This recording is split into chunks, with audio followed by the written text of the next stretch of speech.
Beaucoup d'intérêts croisés entre économie et géopolitique. On va maintenant parler des multinationales et de leur influence à plusieurs niveaux de notre quotidien avec notre invité aujourd'hui, Olivier Basso, normalien, professeur associé au CNAM, dirigeant d'Aden Executives et auteur de Politique de la très grande entreprise, Leadership et démocratie planétaire, paru cette année aux éditions des PUF. Bonjour Olivier Basso.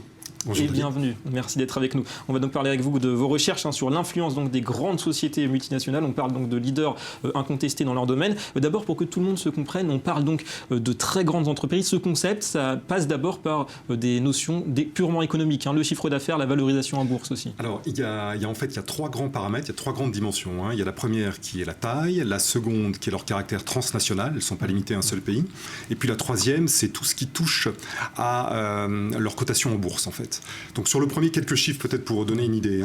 En termes de taille, si on prend le chiffre d'affaires comme une première indication, Shell pesait en 2013 467 milliards de dollars. C'est-à-dire à peu près 19% du PIB de l'Angleterre. Toyota, 254 milliards de dollars, 4% à peu près du PIB du Japon. Et puis si je prends un autre exemple qui est l'emploi, une autre dimension qui est l'emploi, Walmart, 2 millions de personnes, à peu près la population grande distribution active, américaine. Ouais. Voilà, à peu près la population active de l'Irlande. Et puis McDonald's, 1,7 million de personnes. Ouais.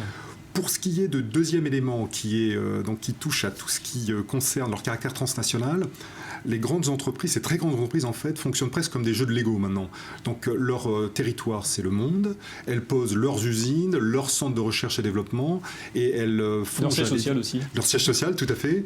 Et elles arbitrent finalement la localisation selon l'attractivité du territoire. Y compris la fiscalité. Y compris la fiscalité. Et j'ajouterais qu'elles sont aussi, d'une certaine manière, insaisissables sur le plan légal, puisqu'il y a ce qu'on appelle le corporate veil, qui isole en fait la tête de l'entreprise de ses différentes filiales. Et donc là aussi, elles sont transnationales, elles échappent en quelque sorte à l'emprise des États.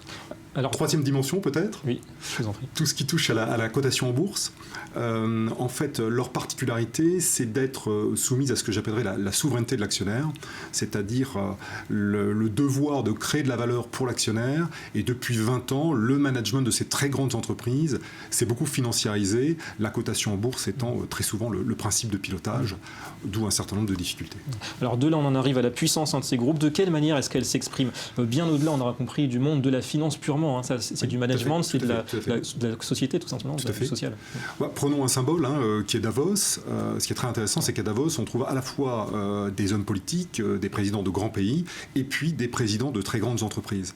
Alors, je dirais que leur influence se joue à plusieurs niveaux. Le premier, c'est qu'elles sont elles-mêmes des communautés d'employés de très très grande taille.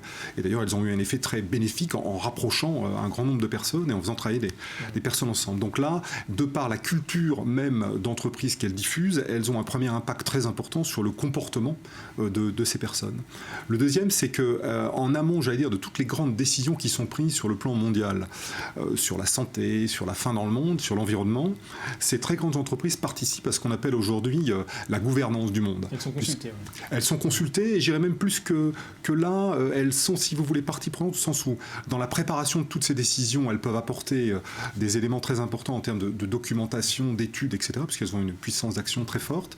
Et puis d'autre part, elles sont aussi partie prenante dans les prises de décision, elles sont consultées et un certain nombre de choses d'actions sont prises de concert avec elles. Alors tout ça, ça pose la question forcément de la légitimité de ce pouvoir d'un point de vue démocratique. Est-ce qu'il y a un moyen de contrôler un petit peu, de réguler toute cette force, ce pouvoir, cette influence ? Aujourd'hui, il y a 4 solutions sur le marché. La première, c'est une solution radicale qui est plutôt portée par des gens d'attaque, par exemple, qui disent finalement, ce pouvoir n'a pas de légitimité démocratique, donc il faudrait les démanteler.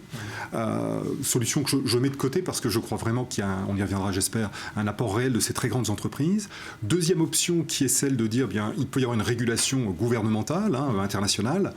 Là, le problème est un peu compliqué parce que les États eux-mêmes sont en fait en compétition, ils ont chacun leurs très grandes entreprises et donc on imagine mal finalement une société des nations et c'est pour ça d'ailleurs qu'on parle de gouvernance mondiale et non de gouvernement mondial.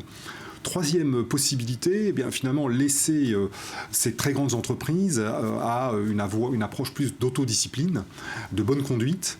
Là, je dirais que malgré toutes les volontés du monde et malgré la qualité des managers et des dirigeants, il y a ce que j'évoquais tout à l'heure, qui est cette souveraineté de l'actionnaire, qui fait que le principe de création de valeur est un moteur en quelque sorte un peu aveugle qui gouverne ces très grandes entreprises. Vous pensez qu'on a un virage un petit peu de l'histoire du capitalisme avec cette souveraineté justement de l'actionnaire ? Je pense qu'on est arrivé à un point point d'extrémité qui fait que d'autres solutions sont en train d'émerger. Il y en a une dernière qui est en place également, qui est la solution américaine. Cette solution américaine est assez simple. Elle se réserve, finalement, les États-Unis se réservent le droit d'arraisonner les très grandes entreprises transnationales, y compris celles qui sont non américaines, dès qu'elles estiment que finalement leurs activités constituent... Donc on l'a vu avec les amendes, on pense à la BNP. Exactement, c'est exactement ça, puisque BNP Paribas n'a commis aucune infraction au regard du droit international. Par contre, ils ont traité avec des pays considérés comme ennemis par les États-Unis, et donc il y a une sanction. Donc ça, si vous voulez, c'est un peu les solutions sur le marché.